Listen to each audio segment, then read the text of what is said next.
Hello and welcome to the channel. I am Poonam Dua from Imend Education Academy of Literature. Today we are going to cover an important topic, objective correlative. Objective correlative, a term popularized by T.S. Eliot.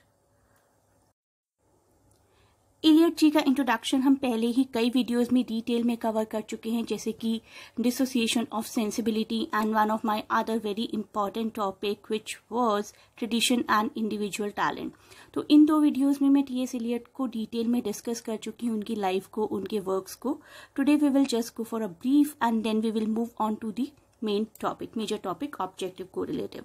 So T.S. Eliot, born 1888, died 1965, poet, dramatist, literary critic, won Nobel Prize in Literature 1948, American-born British poet. So let us move on to the topic, objective correlative now. समझते हैं इस term की definition क्या है। Objective correlative एक literary criticism की term है, जिसका मतलब है अ ग्रुप ऑफ थिंग्स और events which systematically represent emotions. ठीक है, सपोज हीरो का टारगेट है बदला लेना है विलेन से, और through out the novel, through out the story, through out the play events को उसी डायरेक्शन में दिखाया जा रहा है, जो कि दर्शकों के, रीडर्स के दिल में भी उन्हीं फीलिंग्स को इवोक करता है जो कि उस कैरेक्टर की फीलिंग है जिसको बदला लेना है। The term was first coined by American painter and poet Washington Elliston. तो Washington Elliston के द्वारा coin की गई term थी, and it was popularized or you can say reintroduced by T.S. Eliot rather casually into one of his essay, Hamlet and His Problems. तो बात करते हैं हैमलेट एंड हिज प्रॉब्लम्स की। ये एक ऐसे है जो कि लिखा गया था 1919 में एलियट के द्वारा एंड वाज पब्लिश्ड इन 1920 में पब्लिश हुआ था। ये उनकी ही book the secret woods, essays on poetry and criticism. जैसा कि मैंने आपको बताया, ये एक टर्म है जिसको पॉपुलराइज किया था टी.एस. एलियट ने in his essay Hamlet and his problems. This refers to basically an image, action or situation, or you can say a pattern of images, action or situations that somehow evokes a particular emotion out of the reader's heart and without stating what that emotion should be. तो basically हमारी definition के हिसाब से क्या हुआ, a set of objects, situation, chain of events जो कि किसी पर्टिकुलर इमोशन को इवोक करती हैं। जैसे मैंने आपको पहले भी एग्जांपल दिया कि कोई एक कैरेक्टर जो फील कर रहा है, सारे इवेंट्स उसी डायरेक्शन में होनी चाहिए कि रीडर्स भी उस कैरेक्टर के फील को बहुत ही डीपली एक्सपीरियंस कर पाएं। तो हमारे एलियट जी ने कहा कि Hamlet was an artistic failure. Eliot thus determined that Shakespeare's play Hamlet was an artistic failure because Hamlet could not express his viewpoints from the point of view of objective correlative. In other words, Eliot felt that Shakespeare was unable to provoke, unable to evoke the audience to feel as Prince Hamlet. So Prince Hamlet की जो thoughts थी, जो उसकी intensity थी, जो उसको बदला लेना था, वो सही तरीके से रीडर्स तक, सही तरीके से वॉचर्स तक नहीं पहुंच पाया। इमेजेस, एक्शंस और कैरेक्टराइजेशन इस तरीके से नहीं किया गया कि हैमलेट का इंटेंस इमोशन रीडर्स तक पहुंचे। तो एलियट जी अब कहते हैं कि एक इनकम्प्लीट डेवलपमेंट था इन Hamlet. Eliot discusses his view of Shakespeare's incomplete development of Hamlet's emotions in the play Hamlet, and he uses the example of Lady Macbeth's state of mind as an example of the successful objective correlative. तो lady Macbeth को वो कहते हैं कि उनका objective correlative बहुत ही successful था, जबकि Hamlet was an artistic failure. According to Eliot, Hamlet के इमोशंस ठीक से नहीं दिखाए जा रहे थे, बहुत इंटेंसिटी नहीं थी उनके इमोशंस में कि रीडर्स को पता चले कि हाँ हैमलेट को बदला लेना है, बहुत ही बड़ी डेप्थ के साथ, बहुत ही बड़ी डिटर्मिनेशन के साथ, बहुत इंटेंसिटी के साथ। On the other hand, lady Macbeth जो भी चाहती थी, जो भी उनके दिमाग में था, वो रीडर्स तक बहुत ही क्लियरली पहुंच रहा था। अब देखते हैं आगे एलियट जी क्या कहते हैं हैमलेट के बारे में। वो कहते हैं कि हैमलेट आर्टिस्टिक फेलियर है। अकॉर्डिंग टू हिम, हैमलेट एक तरीके से मोनालिसा ऑफ लिटरेचर है, एक ऐसा वर्क जो कि इंटरेस्टिंग है but not a work of art, and it means that writer somewhere was unable to objectify the emotions, and there are two reasons for it. दो रीजंस दिए गए हैं हैमलेट के फेलियर होने के, उन दो रीजंस को हम समझते हैं अब।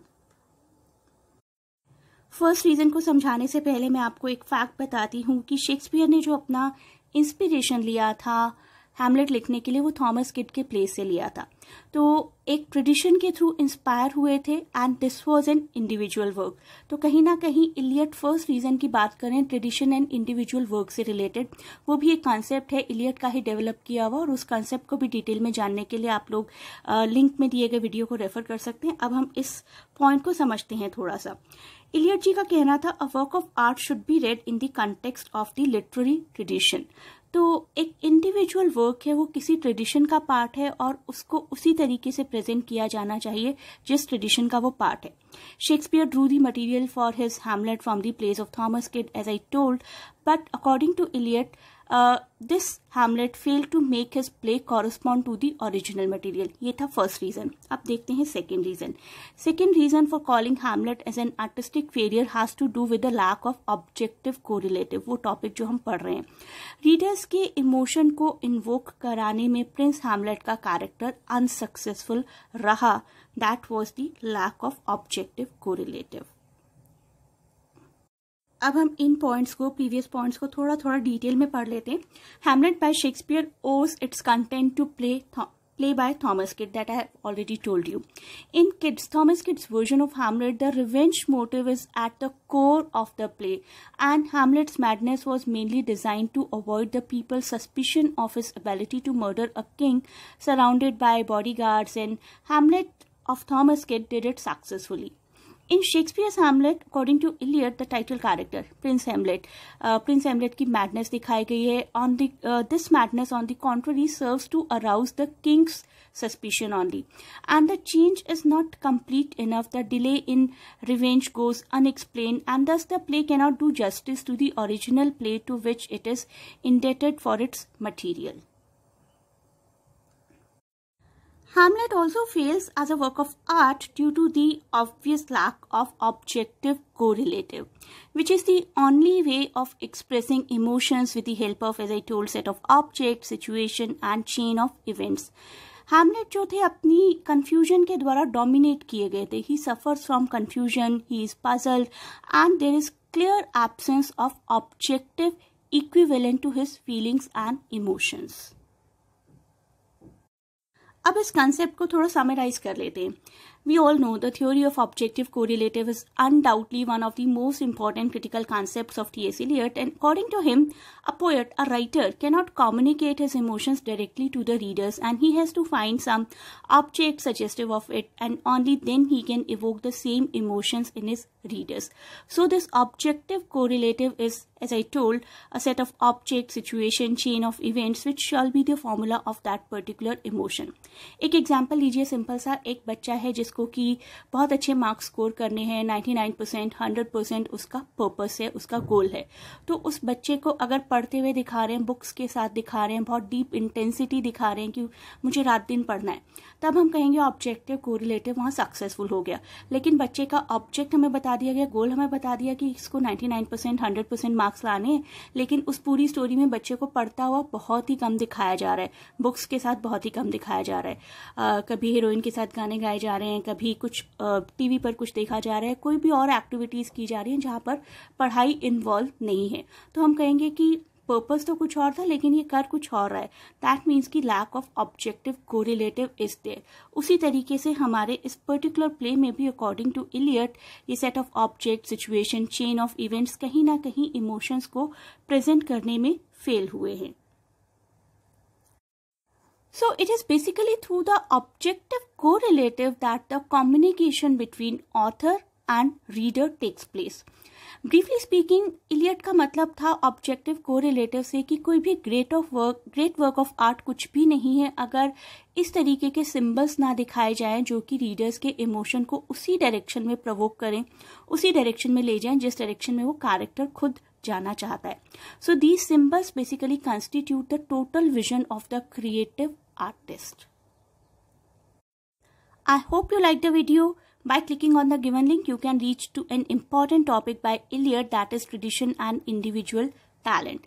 Thanks a lot for watching. Best of luck for your exams, and please do not forget to share and subscribe the channel.